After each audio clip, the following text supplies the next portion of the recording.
Hello, Fun Nation. My name is James, checking in here with team number 67, the Hot Team, this Hall of Fame team at the Michigan State Championship. Here's what tomorrow built a great robot once again this year. So much to discover. Here with me, I have Ella, Andreas, Maya, and Colin. Let's find out more on Behind the Bumpers.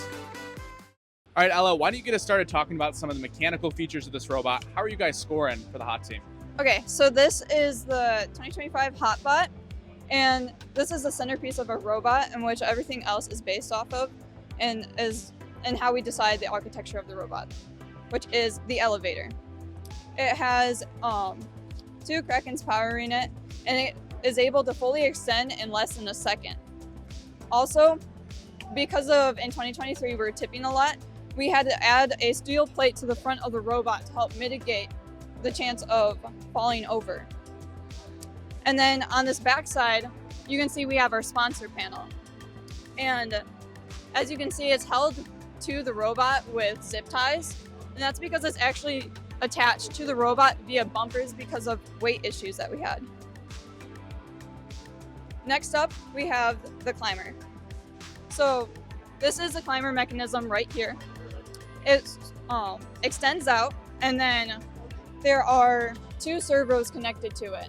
So gas struts extend the climber out, and then the two servos switch out, and then it hits, or when it goes next to the cage, the robot, the two bars of the cage will hit against these two little switches right here.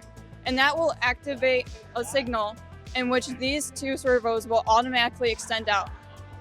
Therefore, we can be more precise with climbing. And also this competition, because of these automatic climbers, we have been a lot faster with climbing. And then also here we have the intake. It is inspired by Jack in the Bot, but we've made our own changes. So we've also extended these upper rollers to be a lot wider, and then our speed is different as well. And then it hands it off. So it takes the coral in, so the coral, do we have one? Oh.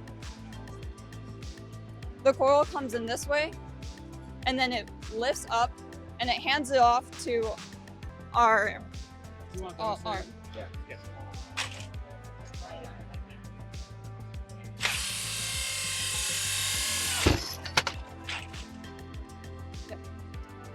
So the crucial thing about our intake is that we had to get rid of nearly 10 pounds, or around 10 pounds of our robot to be able to fit that on. Well, thank you, Ella. Incredible iteration. Colin, I'd like to hear a little bit more about the scoring mechanism that makes this to the HotBot and rank 1 on their field here at States. Yeah, of course. So as Ella mentioned, we had to take 10 pounds out of the robot, and a lot of that came from working with topology optimization software that we got from our sponsor, Altair, and that was especially prevalent in the scoring mechanism. So this is our arm. It starts here on this carriage. Now we have a 96.7 to 1 gear ratio between our motor that's powering the rotation of this shoulder and the actual arm. So you'll see that we have all these 3D printed parts in here, and for a lot of this, we ended up having to replace all of our all of our aluminum 1/4-inch side plates with carbon fiber inlaid 3D prints. And all of this was optimized using Altair's software because it really helped us take out all of that weight. And we had all these small increments of weight savings that eventually added up to allow for an entire intake. So moving over here to the shoulder, you'll see one of those as a really good example. This piece is crucial structurally to our robot because everything hinges off of it. We have both our coral manipulator up here and our algae manipulator down there. So we ran an optimization on this and printed all of it using nylon SLS, which has really helped us stay extremely rigid and precise during the game. So I'll start with our algae intake in terms of the scoring mechanisms. You'll notice it's a pretty simple mechanism over here. This is just a rigid piece with cat tongue tape on it, and we have one rotating side over here. That went through a lot of iterations. We were going to do a rack and pinion piece and then a virtual 4-bar, but we realized time and time again after multiple prototypes and iterations that simpler would always be better. Unlike that, on the coral intake, we had to do some slightly complicated and pretty cute things to make the robot really function well. So notice we have this hunky piece of carbon fiber over here, and actually inside of it we have a bag motor that's on an 81 to 1 gear ratio with our wrist over here so that the piece can rotate and place onto the coral without us having to spin the robot around, which has been really helpful.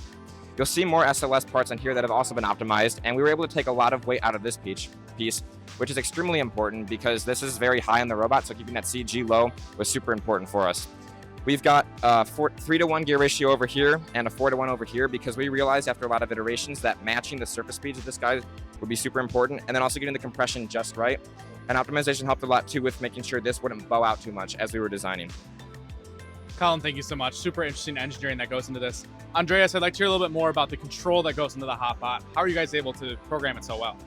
Yeah, so this year the design guys made an ever more complicated robot like they always do. So there are a lot of basically mechanisms that interplay in different ways in different scenarios. So we have the wrist, the arm, the algae, the ground intake, and the elevator and the climber, which are the main mechanisms of the robot.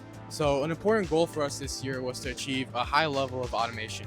As you just saw with the ground intake, basically it was one button press and took the coral in and went from here up to here all in one smooth motion. So in order to accomplish this, we have to read data from several sensors on the robot. So for the ground intake, for example, we have a beam brake in here and we have another beam brake in here. And what that allows us to do is detect when we have an object and basically start off our different commands that we have chained together in order to accomplish this motion. And furthermore, basically how these mechanisms interplay is kind of challenging and complicated at times for us. So this intake basically has to stay out of the way when the arm flips over. So that was like a lot of fun, cool logic that we had to get working in order to get this robot scoring. And we also have two beam brakes on the wrist.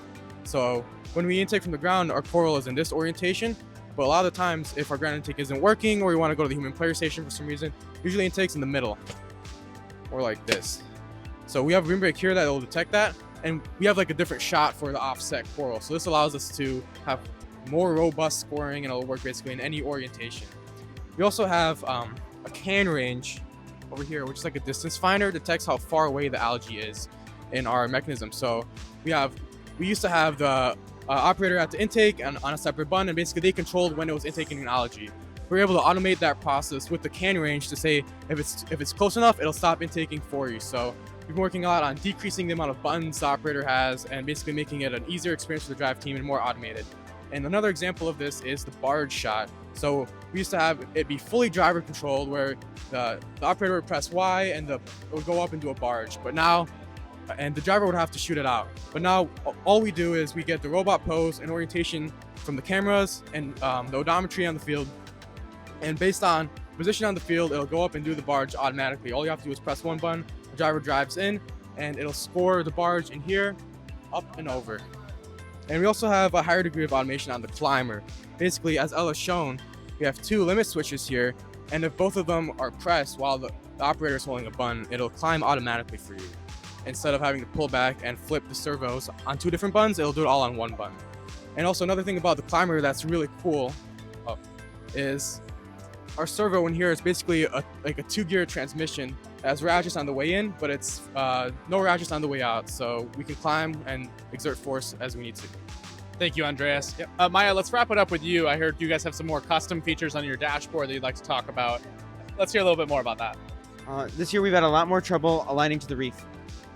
We use 3 cameras this year and an NVIDIA Jetson to make sure that can happen. We've got 2 cameras way down low and 1 way up high so that we can see it from farther away.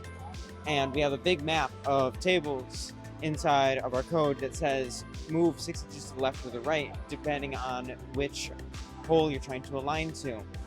And the auto align then flashes the green LEDs when it's on target. Another thing is on the dashboard, we have a big auto align on target. We have our left and our right switches for the climber in case that the auto climb is not working. And we have our speed in Robo Jacket units, so the drivetrain just knows how cool they really are.